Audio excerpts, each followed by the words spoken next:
Bom, boa tarde. Nós estamos entrando no ar agora, aqui no Facebook do Cirandar, da Rede de Formação, né? Quero agradecer muito a professora Aline, da Universidade do Rio Grande, que nos convidou para fazer parte dessa live. Nós fazemos parte do grupo Arte Gestação, sinal é esse,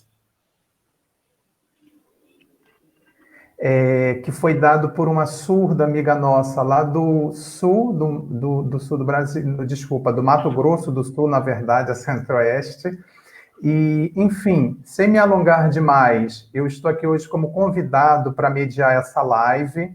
Estou bastante feliz. A gente conta com a presença aqui das professoras Juliana Zaru e da Lúcia Vignoli, que já vão falar, e também com a colaboração muito especial da Aline Lastorina e do Eberson, que eles são intérpretes de língua de sinais e língua portuguesa, e como nós somos docentes do Instituto Nacional de Educação de Surdos, e vamos falar um pouco também da nossa experiência, a Juliana é professora do Colégio Pedro II, mas também trabalhou lá conosco com surdos, por isso a preocupação com a tradução para a língua de sinais, para que os nossos alunos possam participar. Eu vou não aparecer na tela, né? As colegas vão ficar aparecendo junto com a intérprete, por conta de uma melhor visualização da língua de sinais. Mas a estrutura, a organização da live mantém-se como de costume, a gente conversando. Vocês, por favor, podem mandar perguntas, podem comentar com sugestões, ressonâncias, porque nós estamos aqui para bater papo. Vou convidar a Juliana para se apresentar, fica à vontade. Bom, meu nome é Juliana Zaru, eu sou professora do Colégio Pedro II e fui professora do ISERJ, Instituto Superior de Educação do Rio de Janeiro, que é uma escola da rede FATEC, e lá eu trabalhava com alunos na Escola de Educação Especial do ISERJ, né? Alunos com necessidades específicas de aprendizagem, jovens e adultos, e fui professora do INES, onde eu conheci esses dois queridos aí, né, Lúcia e Tiago. Na verdade, a Lúcia foi minha professora na UERJ e depois nós trabalhamos como colegas no Instituto Nacional de Surdos. Eu sou professora de artes e professora de teatro. No Pedro II, eu exerço a função de professora de artes visuais. Aí a Lúcia vai se apresentar, como é? Boa tarde, muito feliz de estar aqui com a querida Juliana, Tiago, Aline e Eberson. Eu agradeço muito a Aline, do Rio Grande do Sul, que nos convidou, e quero dizer que assim, a primeira live, então estou muito nervosa, assim, muitas coisas aconteceram até chegar aqui, porque é tudo muito novo, mas estou muito feliz. Eu trabalhei já no Pedro II como contratada, trabalhei na Prefeitura do Rio de Janeiro, no Estado, na FATEC, fiz um percurso grande até chegar no INES. Tem 6 anos que eu estou trabalhando no INES, que eu entrei nesse universo dos surdos, que me encanta, que eu tenho aprendido demais e percebido como é assim, a riqueza que é a gente transitar entre línguas, né? Estar entre línguas. Então, minha formação em Belas Artes, eu fiz Belas Artes na UFRJ, trabalhei muito tempo na Escola de Artes Visuais do Parque Lage, como professora de crianças, e Juliana a gente se conheceu quando eu estava no mestrado na UERJ, e a Juliana terminava a graduação em licenciatura em artes visuais, né? Eu estou muito feliz e eu vou querer, então, assim, só para dar uma chama, falar um pouquinho, um poema, que na verdade, é a letra de uma música de Luiz Carlos da Vila, que me persegue e que, nesse momento, pandemia, também é super importante para mim. Que diz assim: a chama não se apagou, nem se apagará. És luz de eterno fulgor, candeia. O tempo que o samba viver, o sonho não vai acabar e ninguém irá esquecer, candeia. E esse não apagar a chama, para mim, desvela, então, essa busca por memórias que não são silenciadas, né? E aí, sim, vem permeando todo o trabalho da gente no núcleo e no grupo Arte e Gestuação, do qual a gente faz parte. É isso, assim, só para um preâmbulo, para começar, para aquecer as ideias, e trazer esse poema. E aí, Tiago, sigo? Sim, pode seguir. Eu ia até falar com o pessoal, pedir desculpa ao pessoal, porque não estavam aparecendo as mensagens aqui nenhuma, mas acabaram de começar a aparecer as mensagens, né? Então, logo, logo a gente vai começar a ver algumas mensagens aí embaixo também. Enfim, mas a gente pode seguir uma vez apresentadas. A gente hoje, a proposta é que a gente pense junto, converse junto um pouco sobre isso da educação, da arte e de seus transbordamentos. Então, a provocação hoje que nós, como bem Juliana e Lúcia falaram, como grupo de investigação, de estudos, mas, sobretudo, também como uma comunidade de afeto e de amizade que a gente né? É falar um pouco disso, de uma educação que transborda, de uma educação que é encontro, que é partilha, que é conversação, que é comunidade, né? Da educação como esse espaço de ser gente, de se encontrar com gente. E, enfim, quando a Aline, né, a Aline Dornelles, a professora que organiza as lives, nos convidou, a gente ficou bastante contente, porque esse é o nosso desafio, né, no cotidiano da escola, e vocês têm tanta coisa bacana para contar, então a gente aqui gosta de se andar, gosta de estar na roda e gosta de escutar, porque a conversa tem essa dimensão de escuta, né? Então vamos lá, Ju, puxa aí a conversa. Bom, primeiro gostaria de falar para vocês assim um pouco de como eu acho que a sala de aula deveria ser. E aí, quando eu falo sala de aula, não é essa estrutura concreta com mesas e cadeiras. Pode ser a horta da escola, né, como a gente usava no INES, pode ser a quadra, qualquer espaço da educação formal. E aí eu estou falando da educação formal, dessa relação professor e aluno na educação formal, porque é a mais problemática de tratar essas questões que eu gostaria de pontuar aqui, né? Eu acho que essa sala de aula ela deveria funcionar como um dispositivo de proposições de experiências. E aí, experiência no sentido que o La Roça usa nesse... Tem um artigo que está nesse livrinho aqui, está todo marcadinho meu, o nome do capítulo é Notas sobre a Experiência e o Saber da Experiência. Esse livro Tremores aqui.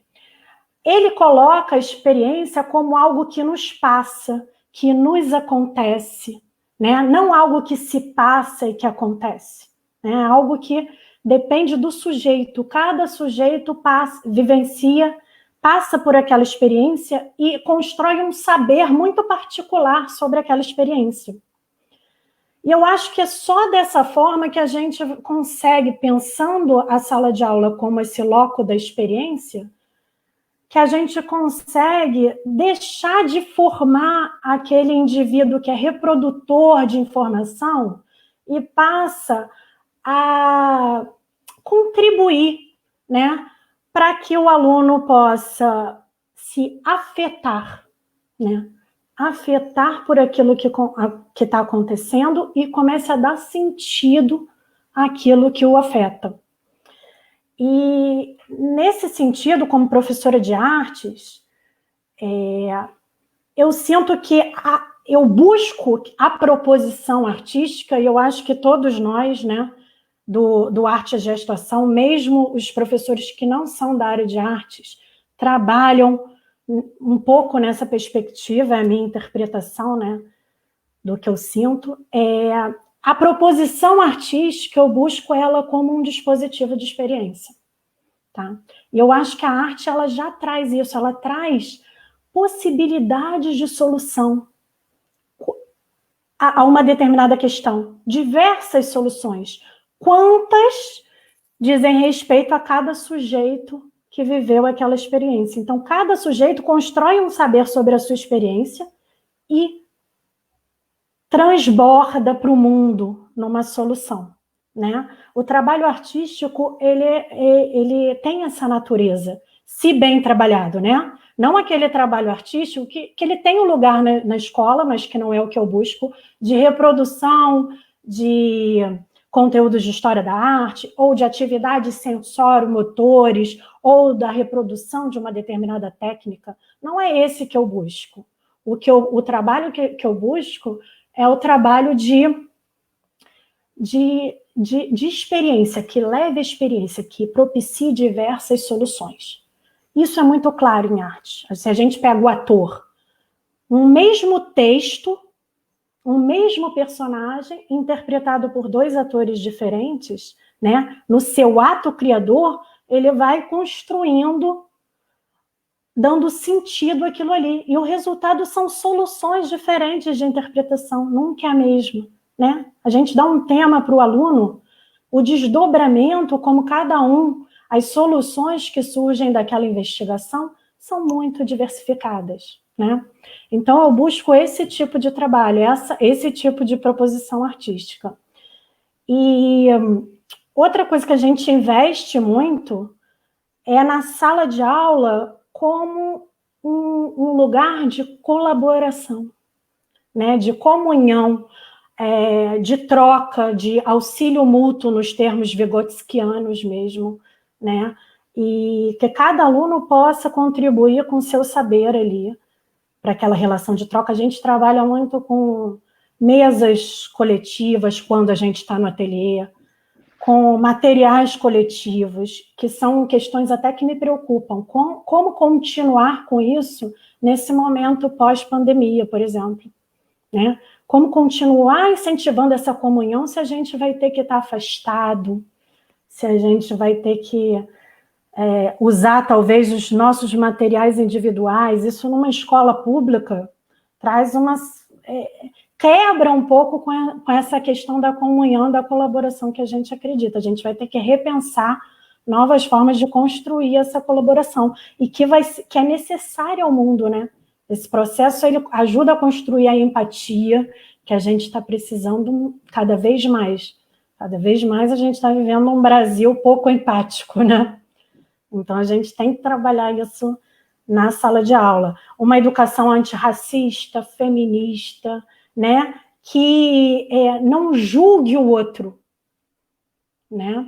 O Scliar, ele fala uma coisa que muito bacana, nesse livrinho aqui, A Escuta das Diferenças, que ele fala no sentido da educação como acolher o outro sem julgamento, para travar uma conversa do que faremos com o mundo e com as nossas vidas. E eu acho que a gente pensa... Isso tem a ver com a experiência, né?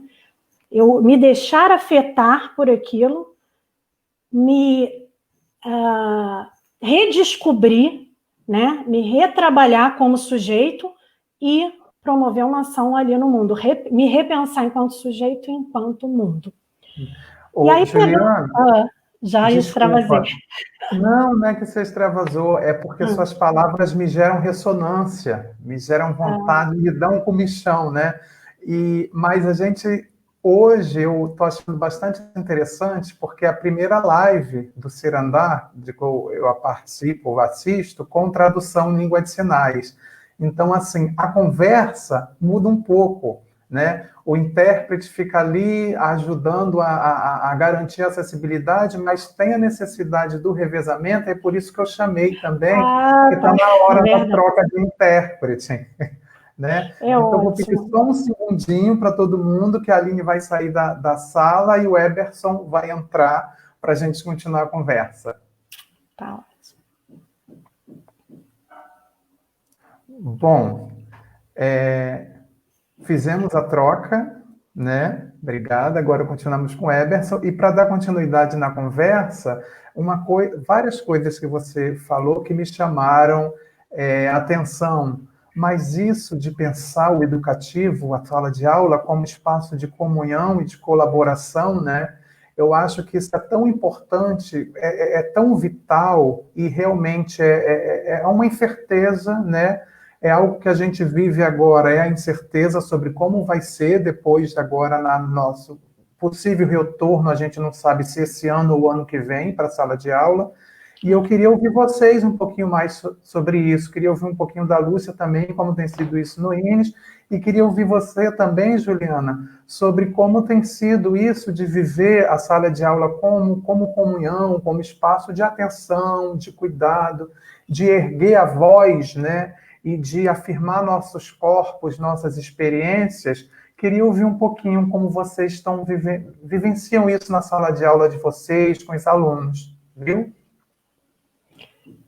E aí, então, Lúcia?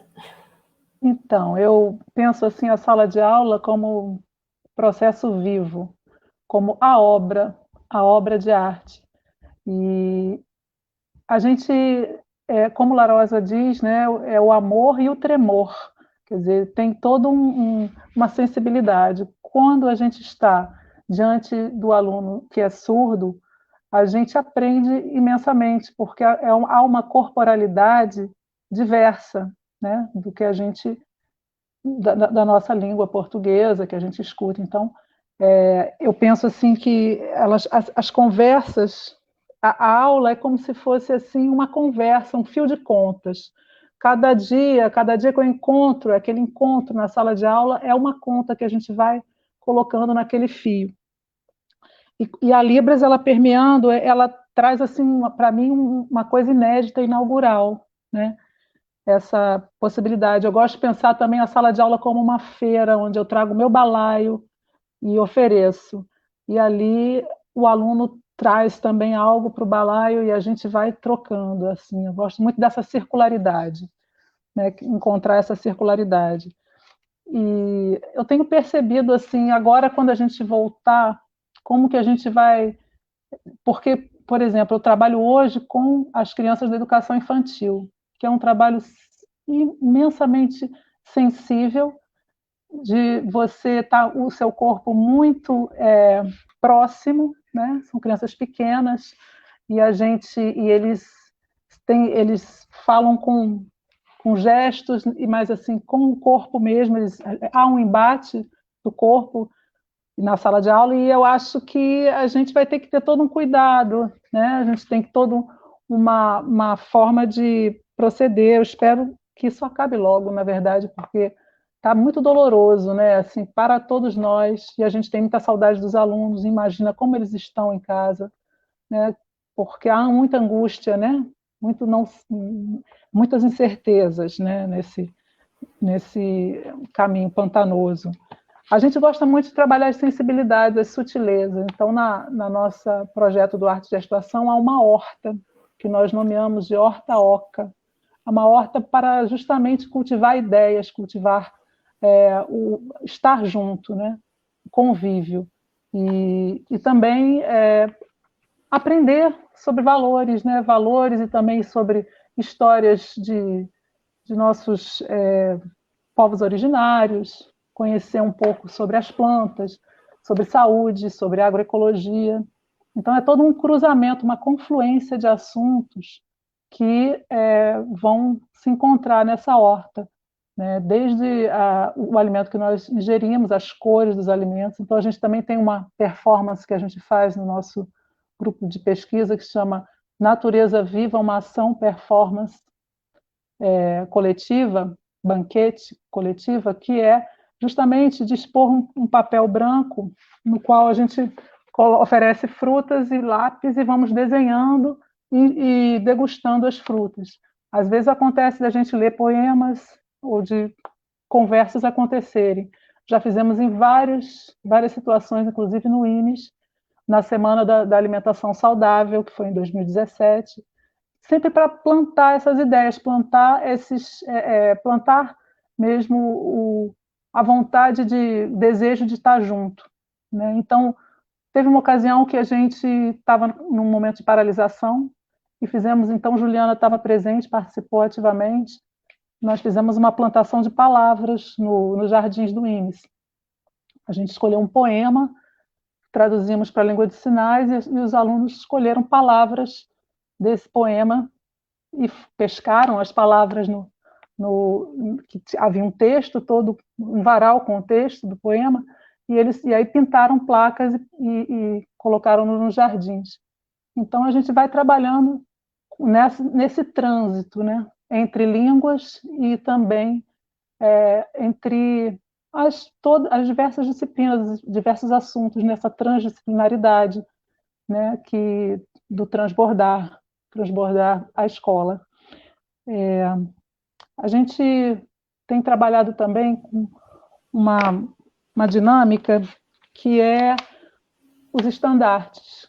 O estandarte como uma ideia a ser elevada acima das nossas cabeças, para a gente levar, né? Uma ideia que pode ser uma imagem, pode ser a palavra, e a gente ergue o estandarte.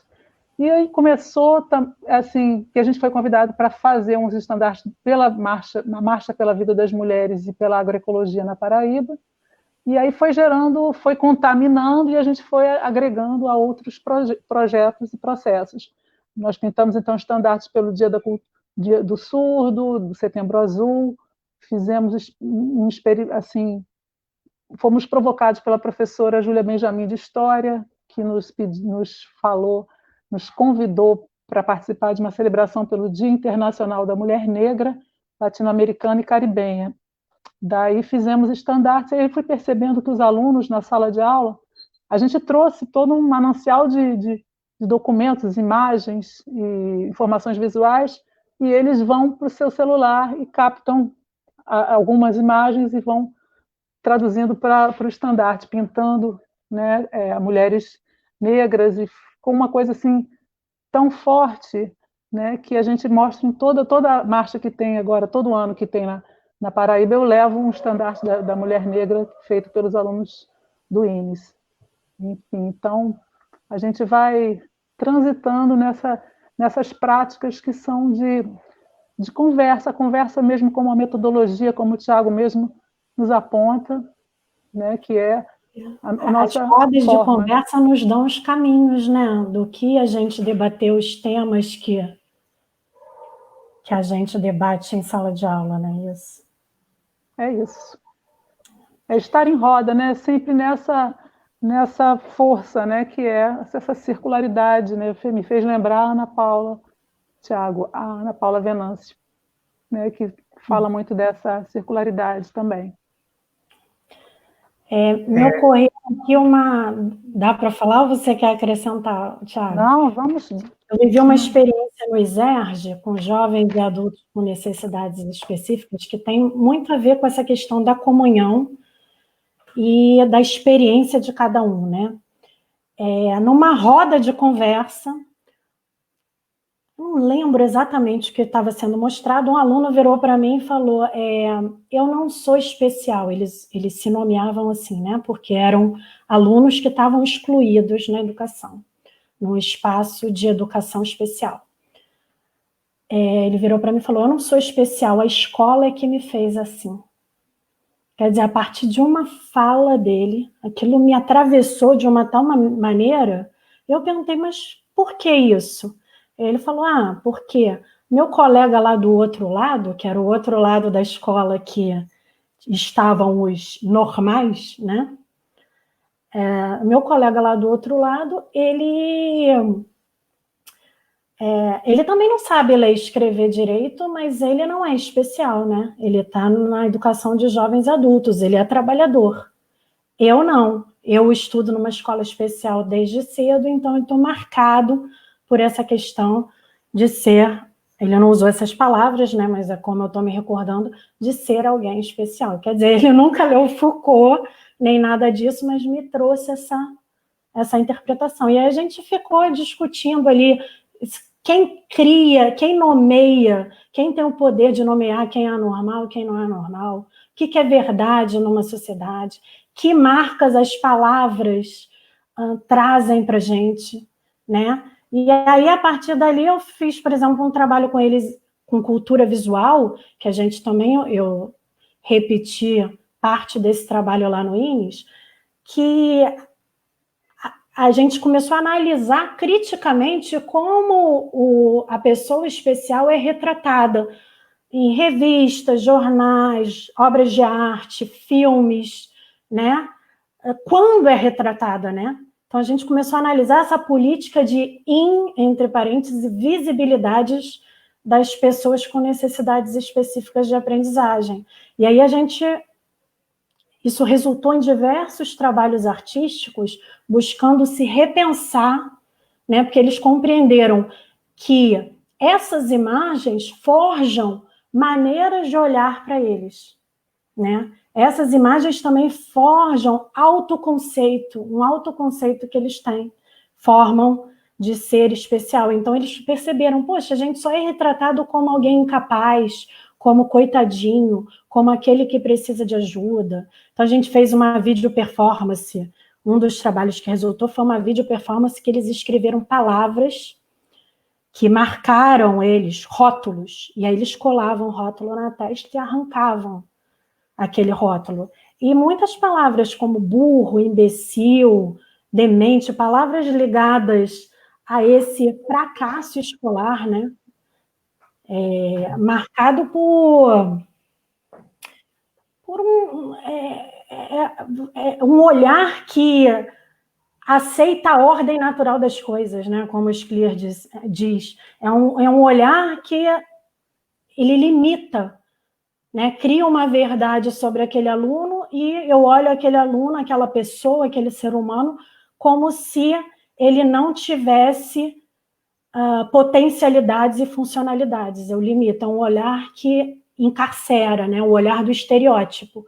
E aí eles arrancavam essas palavras, foi um trabalho assim, muito forte, e eu percebi, a gente desenvolveu outros trabalhos nessa temática de reconstrução de si mesmo e de abandonar esses rótulos, e eu percebi a partir dali que eles começaram a se posicionar, né? Houve uma transformação e uma ação no mundo, que aí eles começaram a se colocar, não, eu quero explicar na exposição, não, eu quero fazer o circuito explicando a obra para as crianças.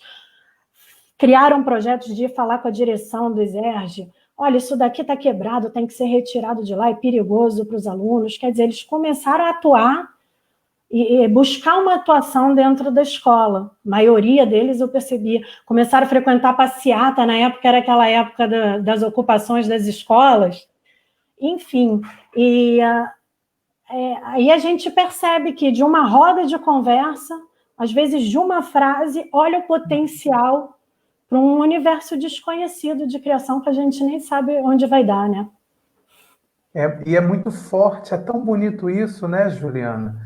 De pensar, a Lúcia usou a imagem de pescar palavras, e eu fui pescando palavras que foram surgindo na live, tanto na fala de vocês, quanto na colocação que as pessoas vão colocando, vão fazendo, e já apareceu desejo, corpo, colaboração, comunhão, conversa, ajuda, amizade. É quase como um outro dicionário para a educação, né? Quase como um outro conjunto de ideias e conceitos para a gente sentir, habitar, estar, trocar com o outro, né? Você estava falando dessa coisa de rasgar, de tirar o rótulo, a mancha.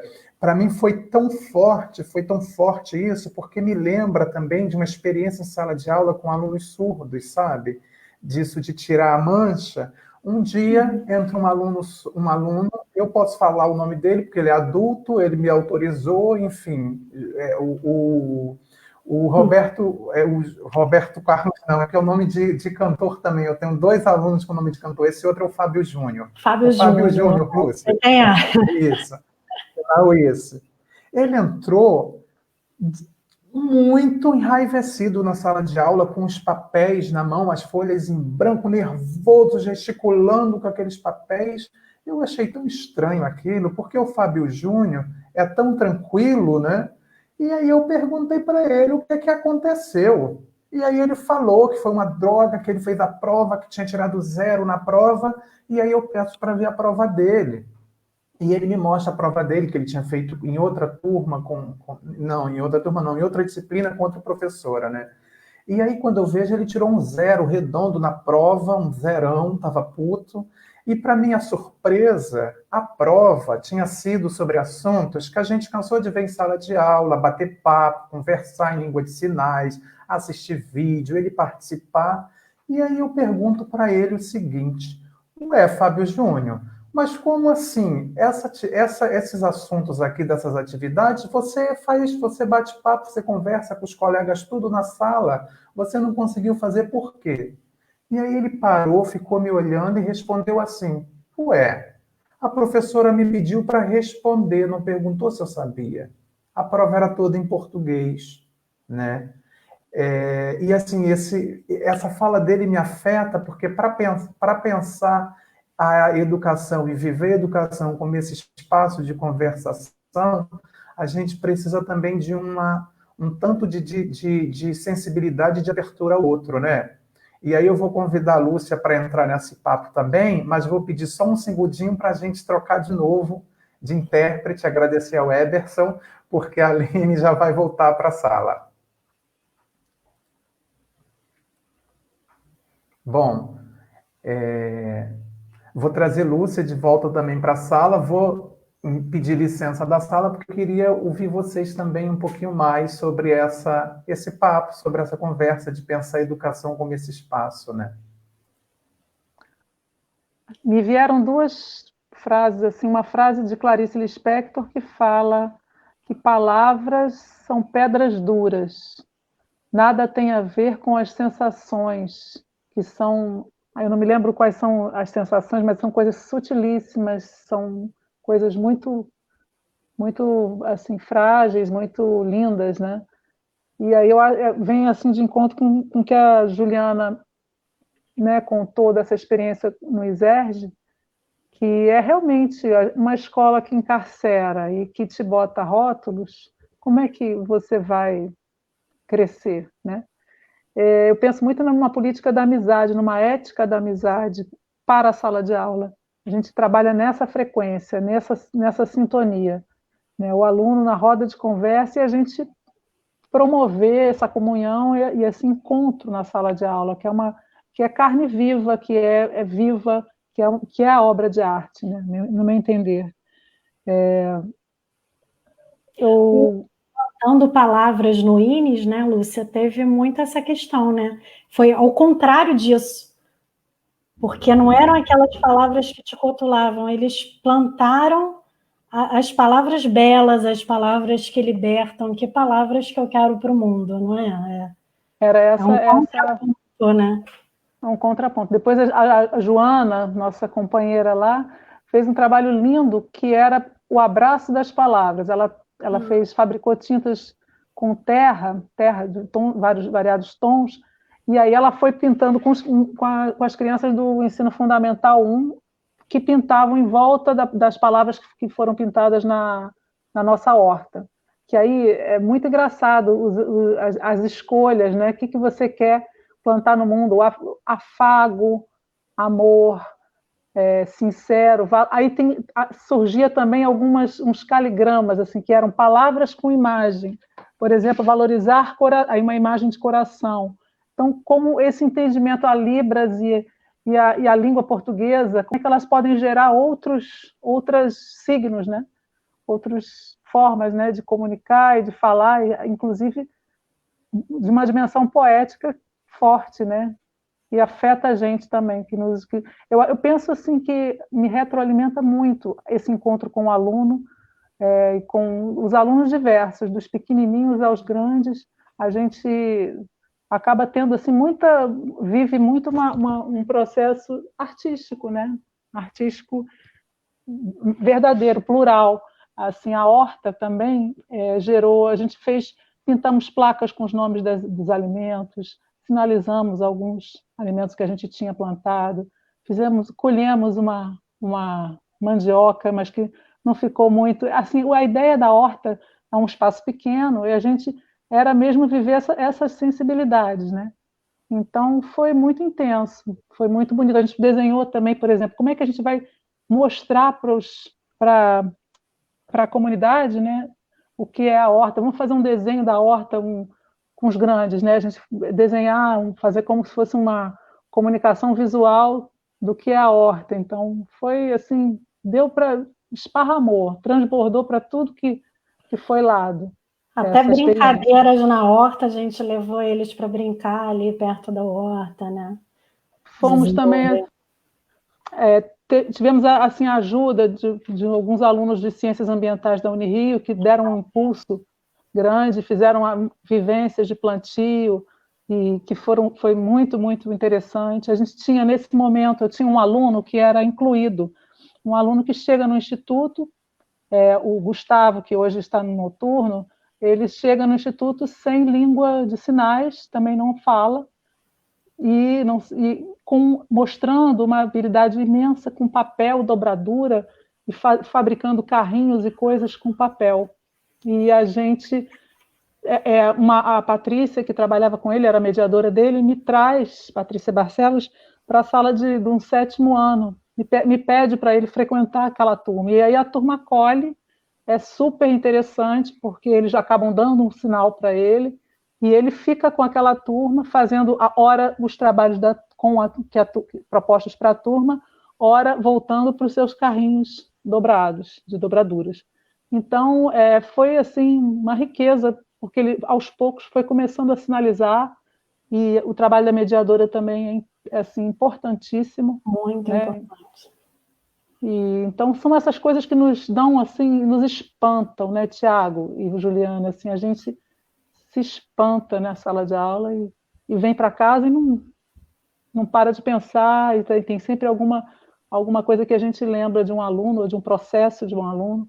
E é aquilo que Juliana apontava também, não há resultados, não há como você dar nota, né, traduzir em números uma vivência que às vezes é coletiva, às vezes é individual, né, que é extremamente plural. Então, a gente fica assim, sempre nessa encruzilhada das percepções. Você falou essa questão da horta, a gente fez também assim, muitas visitas à horta, e que para alguns alunos foi interessante a relação sensorial com a horta, né? De texturas das plantas, aromas. A gente, na época, fez um trabalho de arte e sensação lá, que a gente trabalhou arte e cultura surda, ligando com os trabalhos de Lygia Clark, Elliot Sica. Então, os alunos começaram a traduzir elementos ligados à cultura surda e arte surda, que a gente nem estuda na faculdade, né, os professores de arte. Aliás, eu agradeço muito ao INES e ao ISERJ, porque o contato com os alunos surdos me fez entrar em contato com essa cultura surda, com a arte surda, e que eu continuo levando para os meus alunos ouvintes no Pedro II. Né? Então, isso passou a fazer parte do meu referencial artístico. E aí eles tentavam traduzir, lembro de um trabalho da Caixa de Sensação, lembra desse, Lúcia? Que aí eles tentaram traduzir numa caixa sensações do ser surdo, né? Dessa cultura opressora ouvinte, dessa história da educação de surdos, que num dado momento Libras foi proibido e foram estimulados à oralização. Então eles tentavam traduzir isso tudo simbolicamente a partir de materiais. Então a gente trabalhou a metáfora, mas a partir do concreto, né? Que elemento sensorial vai me dar a ideia de conforto, de liberdade de usar Libras? Que elementos vai me dar a ideia de opressão da oralização, do ser obrigado a oralizar, do ter a dificuldade de me comunicar? Foi um trabalho assim, muito bacana, né? Funcionaram quase como self-box, né? Enfim. Foi interessante porque surgiam, né, imagens e coisas violentas, né? Uma mão sendo Eu não lembro se era uma faca ou Tinha uma algo faca sangrando, band-aid, né? Eles usavam questões cirúrgicas. Teve um que a aluna fez uma orelha, ela desenhou, mas fez com enchimento, aí o negócio ficava gordinho, e aquela orelha dentro de uma área que ela usou um monte de alfinete. E de um outro lado ela fazia a libras como borboleta. Tiveram várias interpretações, assim. Um labirinto com a mão dentro, né? As referências vieram muito do Billy Saga, da Nancy Hort, enfim, aí eles trabalharam essas questões aí. Eu tô aqui babando na fala de vocês e doido para entrar na conversa, né? Tô, Entra. ve tô vendo tá na os roda. comentários das pessoas, da Aline, lá do Sul, da Maria do Carmo também, falando da ideia da horta, como foi ressignificada nessa proposta. E eu estava pensando, lembrando aqui de algumas coisas, mas a primeira é que a gente tem tentado, né, habitar esse lugar da transdisciplinaridade, de explodir um pouco com a ideia das disciplinas, do conhecimento em caixinha, né, e fazer da escola, como Juliana falou lá no início, e alguém aqui no comentário também disse, mas que eu já não consigo achar quem foi, que falou que pensa a escola como um ateliê. E aí, para mim, e acredito que para a gente, que aí eu posso falar em nome do nosso grupo, né? Porque tanto o nosso grupo Arte e Gestação, lá do INES, quanto o outro grupo de que eu faço parte da Unirio, que é o GPPF, que é o coordenado pela Carmen, o sinal dela é essa, ela tem também, né, o C nos caixinhos, que é um trabalho de pensar a escola como um ateliê de descoberta do mundo, né? Esse lugar da gente olhar, como vocês falaram, se perguntar, se assombrar, se inquietar diante do mundo, né? E aí eu estava pensando nesse espaço, Juliana, e nessa questão da transdisciplinaridade, me lembrei de uma história que Lúcia deve conhecer, mas que eu vou contar rapidinho. Era uma aula minha, aquela aula que a gente prepara, constrói material, faz e acontece, acha que vai ser um sucesso de pública e crítica, né? Aí quando chega na aula, os alunos no maior bate-papo, as alunas lá surdas no maior bate-papo, e aí eu vou perguntar, porque eu, ao invés de ficar puto, eu sou aquele professor que acha, caramba, o papo tá tão interessante, eu tenho que saber do que se trata, que eu quero entrar nesse papo também, né? E fui lá perguntar, e elas tinham sido assaltadas. E duas senhoras, Dona Iaci, não sei se Lúcia lembra dela, de, sei lá, quase 70 anos, Dona Iaci, e Dona Dilma, com o quê? 50 e pancadas de anos também, as duas no ônibus, na Praça da Bandeira, que é uma praça bastante conhecida aqui da cidade do Rio de Janeiro, mas também um bairro perigoso, e elas sozinhas, voltando à noite para casa de ônibus, três assaltantes entram no ônibus com uma arma, né? Um deles com uma arma na cabeça do motorista, e lógico, Dona Iaci, logo desesperada, logo fez xixi na calça, ela contando isso, aquela diversão, depois contando, né, que se mijou, aquela coisa toda. E aí, a agonia delas é, lógico, tem que avisar para o INES inteiro, né? Mas como a gente trabalha nessa perspectiva que vocês colocam muito bem, que é da artesania de si, de pensar sobre si, de pensar sobre o mundo, de perguntar, né? E aí a gente foi perguntando como é que faz, como é que não faz. Elas queriam sair contando para todo mundo em Libras no Instituto o que tinha acontecido. Mas agora você imagina, um instituto com 2.000 pessoas, de manhã, de tarde e de noite, não dava. Aí a gente foi conversando, porque também eu não vou dizer que não dá, vou perguntar as possibilidades que a gente tem, né? Enfim, resumo da ópera, vamos escrever. No final, a gente acabou fazendo um texto coletivo sobre o uniforme, a importância do uniforme, no quadro, depois passaram para o pano, fizeram carta na época para a direção, para colocar o pano lá. Agora, por que o uniforme? Né? E uma coisa que é transdisciplinar, está trabalhando ali leitura de mundo, está trabalhando língua portuguesa, está trabalhando Libras, porque eu estou fazendo a discussão toda em Libras, como é que eu falo uma frase, como é que eu falo outra.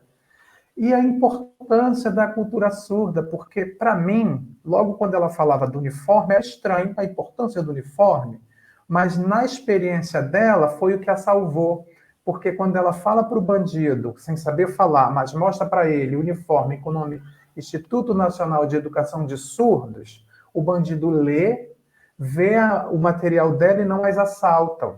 E aí a preocupação delas era que muitos adolescentes têm vergonha de ser surdos. Muitos jovens que ainda não construíram a sua identidade surda em um mundo ouvinte, e a gente sabe como o preconceito é forte, eles têm vergonha da própria identidade.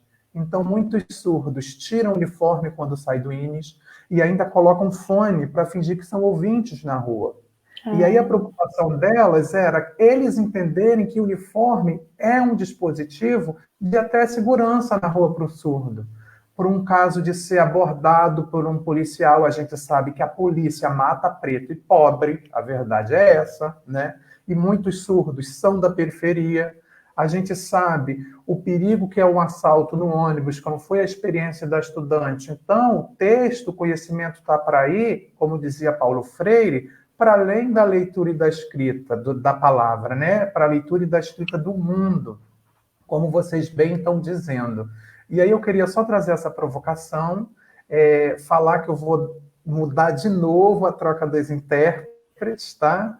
Para a gente continuar nesse bate-papo, porque eu queria ouvir vocês mais um pouquinho sobre isso, da sala de aula, como esse espaço que eu sei que vocês vivem tão bem, de poder encontrar-se na diferença com o outro, e o conhecimento aí não é o mais importante, senão um instrumento através do qual se perguntar sobre o outro, sobre o mundo na relação.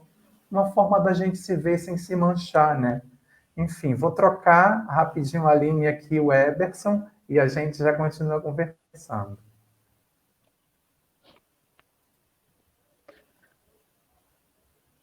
Bom, obrigado, Eberson. Eu vou me retirar da sala. Tiago, essas suas cartas em tecido são muito belas, são muito lindas. Elas vêm mescladas de palavras, de frases com desenhos. Acho extremamente forte, né, simbólicas. Gosto demais desse trabalho. E me fez lembrar também uma aluna da noite que muito oralizada, não tinha muito Libras, não tem, mas que sabe cozinhar e fala muito sobre as receitas de que gosta de fazer. E eu fiquei pensando, né, que mundo, que universo ali rico para a gente iniciar, né, um processo mesmo. É Freire, né? Freire na cabeça que a gente vem logo de encontro, que é o mundo, né? Trazer esse encontro de mundos, né? De coexistência, nesse co. Eu lembro muito do Roberto Corrêa dos Santos, que é um pajé, um professor. Ele é poeta e artista, e ele fala da arte contemporânea como esse lugar também da colaboração, desse de conjunto, de colaborar,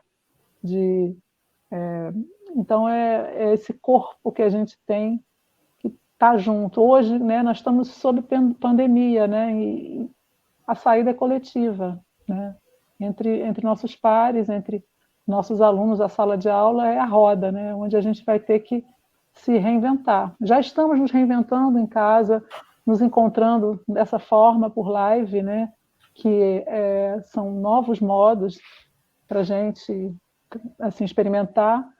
Nada supera o encontro presencial, né, que a gente quer muito. E fora que nem todo mundo tem acesso a esse universo tecnológico, então aí não supera mesmo o encontro que é possível. Eu chutei aqui um negócio. Enfim, vocês estão falando dessa questão eu já nem me lembro qual era a pergunta do Tiago inicialmente, mas a gente está falando desse encontro com o mundo, né? Eu fiz um trabalho recentemente com os alunos do Pedro II, crianças, 5º ano, que foi muito potente também, resultou num vídeo que era corpos coreografados, que eles questionavam a proposta que a gente levou para as turmas era deslocamento. E aí cada turma teve uma solução, uma ideia do que era deslocamento. E a minha turma optou por falar sobre que mecanismos, né, coreografam nossos corpos dentro da escola, na cidade e no mundo, porque cada um queria falar de uma coisa. Então, era um vídeo que retratava a fila, a divisão sexista dentro da escola entre banheiro masculino e banheiro feminino, as filas sexistas, a liberdade corporal no recreio. Aí eles pediram para uma funcionária nossa, Andréia, queridíssima, da limpeza, né, a coreografia da limpeza na escola, o escrever, usaram todas essas questões, o olhar opressor do professor. Então, eles me filmaram assim, só o meu olhar, e volta e meia aparecia o olhar opressor que continha uma liberdade de movimento, enfim. E fizeram na cidade o sinal de trânsito. Aí tinha coisas que eles não conseguiam gravar, né? Porque podiam ser perigoso sair na rua para gravar. Eles, professora, eu quero que você grave um cocô de cachorro. E seus pés tendo que mudar o movimento por causa de um cocô de cachorro. Gente, eu andava pela cidade com outro olhar, né? Procurando um cocô de cachorro para gravar isso para eles. E eles editaram tudo. E a parte do mundo, que eles estavam muito mobilizados com essa questão dos refugiados. Apesar de serem muito novinhos, o Pedro II ele tem esse caráter de debate crítico nas diversas disciplinas. E aí, como fazer isso? Eles fizeram por meio de animação, de recorte, de reportagem de jornal. A gente reproduzia em várias dimensões, recortava, e eles moviam aqueles recortes de jornal. Então, eles fizeram o carimbo no passaporte, quem tem direito de ir e vir, pessoas cruzando fronteiras, né? Então, quer dizer, em um trabalho, a proposição foi só deslocamento. Olha quantas soluções dentro de um vídeo só, fora o que aconteceram nas outras turmas. E foi interessante isso, porque era uma turma complicada, eles normalmente tinham atritos. Durante esse processo, gente, foi o processo inteiro, eu não tive problema nenhum. Eram 25 crianças gravando, todas mobilizadas, eu não tive que chamar a atenção de ninguém. Eram os 25 gravando num corredor e eles mantendo um silêncio que a gente não conseguia em outras situações ali, sabe? É um estado, é aquilo que eu falo, no estado criador, quando você realmente está ali naquela experiência, vivendo aquilo, e se transformando e realmente vendo envolvido naquela proposta, não precisa de mais nada, né? A gente consegue mobilizar todo mundo, é impressionante. E eles pensando essa atuação no mundo aí também, né? Refletindo sobre o mundo, refletindo sobre a própria escola, criticando, né, uma visão crítica desse ambiente, compartilhando ideias, rodas de conversa. A gente fez tempestade de ideias, um anotando. Quebra-mola orienta o nosso movimento do carro na rua. E eles pensando, né? E tudo, eu acho que é uma coisa que a Lúcia falou, essa circularidade, essa roda de conversa, a gente tem que trabalhar. E isso foi uma questão que a gente tem um problema lá no Pedro II, deles conseguirem parar para se ouvir. E nesse trabalho foi o que eu senti assim, nossa, deu certo. Não foi como o que o Thiago falou, que às vezes a gente planeja tudo e não dá certo. Ali eu estava um pouco aberta ao desconhecido e deu super certo. Eu não sabia o que ia acontecer e foi tão bacana. O vídeo está lá no blog da escola, quem quiser assistir. Corpos coreografados. Isso é lindo, Juliana. Isso é lindo e eu acho que tem tudo a ver com a pergunta que a Aline fez no Facebook, que é sobre como o nosso grupo documenta as experiências, né, de pesquisa, as nossas vivências. E não sei, eu acredito, assim, vocês podem falar melhor do que eu, mas eu acredito que essa lógica que você fala, ou essa, não sei se é uma lógica, mas essa forma de estar junto, em roda, é também um pouco que a gente está vivendo no grupo, porque a gente é puro tateio e descoberta lá no grupo, né? A gente é um grupo que tem o quê? Uns 4 anos, mais ou menos, que está no desafio de aprender a investigar e a trabalhar com pessoas surdas, e a gente acredita que é corpo tateante e aberto para uma escuta visual, né? Com o corpo todo, uma escuta sensível. Então a gente trabalha com fotografia, trabalha com registro escrito, trabalha com vídeo, trabalha com desenho, trabalha com a memória, trabalha com o corpo, trabalha com tudo que é possível, né? Com a dança, com eles. A gente é corpo que escuta.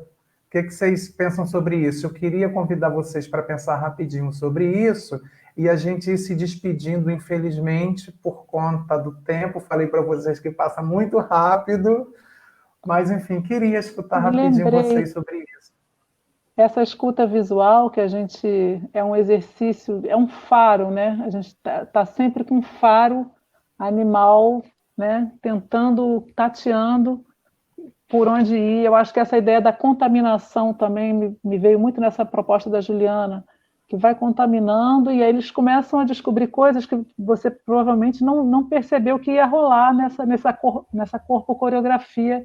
Eles foram tendo insights e pescando outras sinalizações que você talvez não tivesse. Então, vai para além. Por isso a gente fala sempre como medir, como mensurar, né? Não há. E, Tiago, eu queria só falar rapidamente de uma experiência no passado que nós participamos num CIEP, que há um menino surdo incluído numa turma, e nós começamos a participar nessa turma, eu e Tiago, visitar regularmente, uma vez cada semana, com atividades de Libras, porque a professora amiga do Tiago assim, pediu ajuda, e a gente percebeu que os alunos ouvintes se interessaram imensamente, e assim, a coisa foi indo, foi caminhando, assim, durante o ano passado a gente teve essa experiência que foi riquíssima, a gente não documentou, e quanto à documentação eu acabo fotografando e filmando muito durante as aulas, dou para os alunos também, porque eu levo para casa e em casa eu revejo e aí já surgem outras ideias, por contaminação a gente já vai trabalhando, mostra para alguém, fala um assunto e aí essa documentação é super importante. Hoje com o celular a gente rapidamente capta, né? Registra tudo. Eu também tenho essa tendência, vocês sabem, registro tudo, meus alunos já até param assim em pose. Lá no INES eles paravam muito assim para tirar uma foto, criava filmes com eles, né? Porque meu lugar é do teatro e das artes visuais também, então eu tentava sempre juntar as duas coisas. No Pedro II também eu registro todos os processos, peço para as colegas de equipe registrarem também. Lá no INES a gente fazia os nossos vídeos, né, para os congressos com todo o processo, a gente tentava documentar o nosso processo. Eu acho importante isso. Está catalogado, o aluno poder também se ver. É importante para ele. Se ver é uma outra forma de rememorar, de reconstruir, reviver aquela experiência, né? E depois da gente poder... Sim, e depois da gente poder narrar a experiência, né? Porque a narrativa torna o mundo um lugar mais plural, quando a gente narra nossas histórias, quando a gente tira nossas experiências vitais da privacidade do cotidiano, né? Ganha outras texturas, outras cores, outros espaços. Possibilita trocas com pessoas que não estiveram aqui naquele momento e que podem, né, partilhar dessa. Eu queria dizer que eu estou morrendo de saudade de vocês. Né? Queria encontrar e abraçar. E estou adorando estar assim, junto nesse momento, breve momento, né? Mas muito, muito boa essa oportunidade de estar discorrendo, conversando sobre nossas vidas, né? Isso aí. Vamos ver se a gente consegue pôr em prática aí alguma coisa interinstitucional, quem sabe. Queremos. Vamos sim. Eu quero agradecer muito a Juliana, a Lúcia, pelo bate-papo, por estarem aqui. Eu fiquei muito contente da gente estar aqui como grupo. Agradecer ao Cirandá pelo convite, né? e o papo continua. Oxalá nós possamos continuar com esse papo em outros espaços. Quarta-feira à noite, às 6 da tarde, na verdade, no YouTube da Editora Ivu, a gente vai ter um bate-papo sobre educação antirracista, né? Ótimo. E continuamos nesses espaços que são possíveis, virtuais, mais espaços de encontro. E gratidão, gente. Gratidão ao Eberson também, à Aline e a todo mundo que está aqui com a gente, né? Conversando desde suas casas, desde onde é possível. Gratidão. Abraço. Obrigada, gente. Abraço virtual aí para todos. Tchau, tchau. Tchau, tchau.